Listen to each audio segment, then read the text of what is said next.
Hi guys, can you hear me?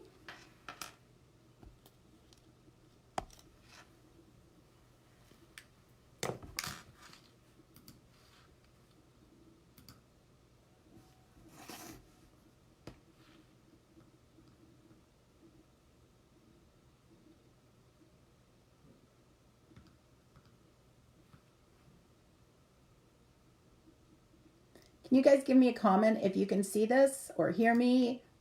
Not sure if this is working yet.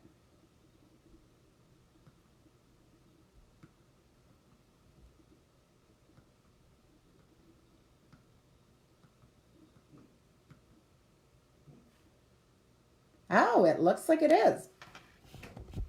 Okay, so best laid plans. Only 20 minutes late. Sorry about that. Okay, so let me get organized. If somebody could give me a thumbs up or something so I know this is everybody's getting this, but according to my computer, we should be getting this. Okay, so hi guys. For those who don't know me, my name is Paula. I own Shake-a-Paw Dog Training. This is our attempt at a Facebook Live. Not going so well, so good so far, but Today I wanted to talk about barking. Specifically when your dog barks at you and what to do about it, how to fix it, how to prevent it from happening, all those things. I'm sure with all the time people are spending at home right now, even though most of us, the weather is nice, or at least in Ontario, the weather is nice and we're starting to exercise or able to exercise our dogs more. With all this extra time you're spending at home, your dogs are barking at you a lot. If they tend to be that way. So hopefully the information I give you today will help you fix that. So whenever you're working with stuff you want to change, always remember, whatever your dog does is being reinforced by you or by your environment. As soon as you remember that, you start to get much more aware of what you could be possibly doing to reinforce your dog. Without a doubt, there are breeds that have a much higher tendency to be barky and breeds that aren't. But any dog can be taught to bark. So any dog can end up with this behavior. So the first step of changing any behavior is management. That means not putting them in the situation where they're going to bark at you and then you have to respond. For example, I had a dog that used to bark at me every night after dinner because I took my dogs for a walk every night. We finished dinner, we got up, we went for a walk. So eventually, if you had dinner and we're sitting there chatting for a few minutes, the dog started to bark at me. We'd eat on our couch, so he'd stand on the other side of the coffee table and bark at me. And at first I thought it was funny, and then I was like, yeah, I don't like this. So what are some options for that? I could have put him in a crate. So when I started dinner, put him in a crate, and that way I could finish dinner, whatever. And when I was ready, I could get up and let him out of the crate. That would prevent the barking.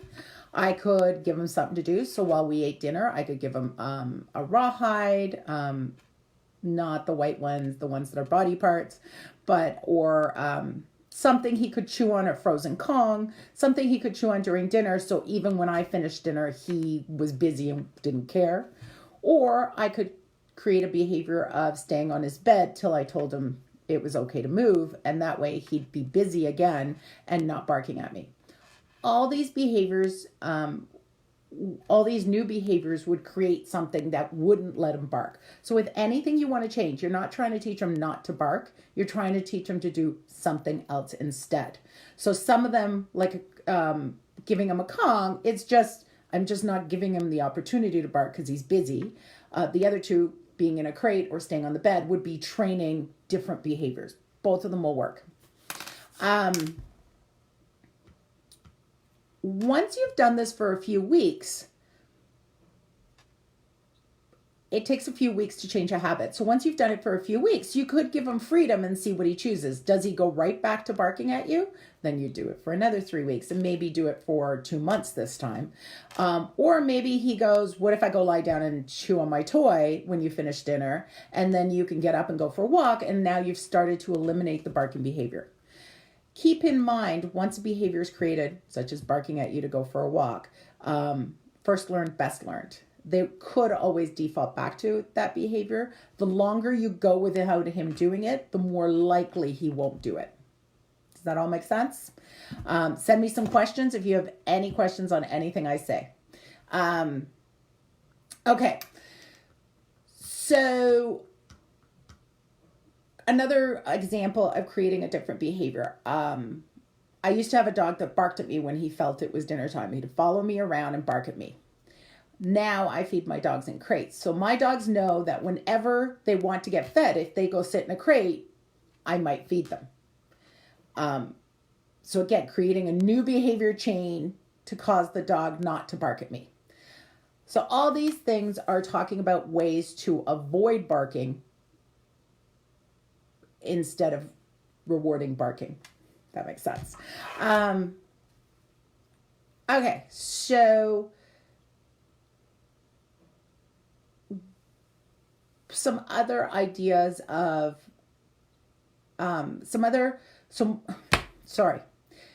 ignoring as a tool for training is challenging.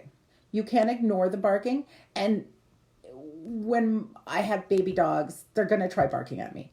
They're waiting to get their dinner and they'll try barking a few times and go, hey, feed me. If you are totally aware of that and you ignore it, it will go away because it doesn't get reinforced. Once you've created a dog who's barky, ignoring becomes much more challenging because the behavior is much stronger. And it's really hard to ignore barking nonstop. So a couple of things happen. The dog's barking. Finally, your head explodes and you're like, please shut up. As soon as you do that, you've reinforced the dog. Excuse me.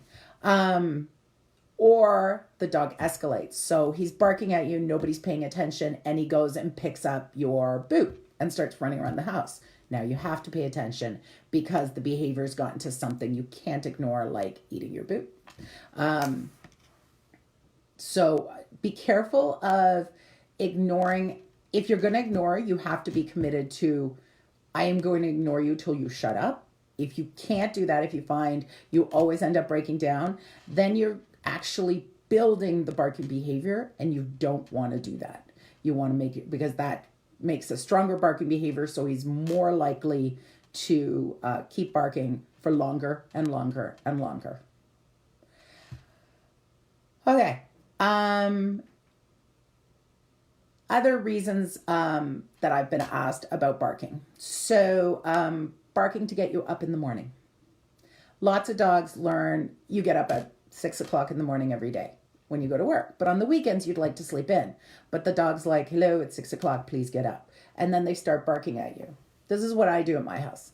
So my puppies sleep in a crate till they're about a year to a year and a half, depending on the dog. At first, my husband gets up at 5 o'clock, so he lets them out for a pee, and they go back in their crate till I get up and showered and the whole bit. I think that's a great habit to teach your puppies. You have to get up and let them out for a pee right away so they don't have a problem. But after that, teach them to go back in their crates so they learn to stay quietly while you get dressed and all that stuff. That prevents taking your clothes, chewing your socks, chewing your bed, whatever, while you get ready. Now you can let them out when they're nice and calm. When they're about a year and a half, and I start letting them loose, every single puppy has done this. I'll be sleeping and they wake me up. As soon as they wake me up, I put them in their crate. So they learn very quickly. If you wake me up, I'm like, oh, good morning. Now you go in your crate. I'm not mad about it. I'm not upset about it. My dogs have huge value for their crate. So going in the crate is already a really strong behavior. But they understand waking me up does not mean I'm going to get up. I'm going to feed you. I'm going to take you for a walk. It means if you wake me up, you go sit in a crate till I'm ready to get up. So that's it. It's barking at you is all about creating new behavior chains that make sure barking does not get reinforced. The other one is coming in from the yard. Lots of dogs stand at the door and bark and bark and bark. I want my dog to bark to come in from the yard, but I want him to bark once or twice, just enough to tell me, hey, I'd like to come in. And most of the time I'm going to let them in. But sometimes I may be mopping the floor, or I have company, or that I don't want them to play with, or whatever. So that's when I do you bark once or twice, I open the door. But if you bark incessantly, I'm going to wait at least 5 minutes. Get into the habit of, you come to the door, you bark. If I don't answer it, my current dog goes and sits on the little bench. Whatever. You do whatever you want, but you can't bark incessantly coming in from outside. So you see how I'm constantly putting in behaviors to make sure that barking doesn't get reinforced. Okay. So I don't think I'm getting any questions. I could be wrong because I'm not sure how well this is working. If you have any questions, let me hear them. Send them to me on message or comment below, and I will answer them. If not, I'm going to wrap this up for right now because I want to figure out what's going on. And I will talk to you again next week, Friday at 10 o'clock. I promise to have it all figured out. And we'll go from there. Have a great day. Please stay safe, and we will get through all this together and see how it goes. Okay? Thank you very much. Bye.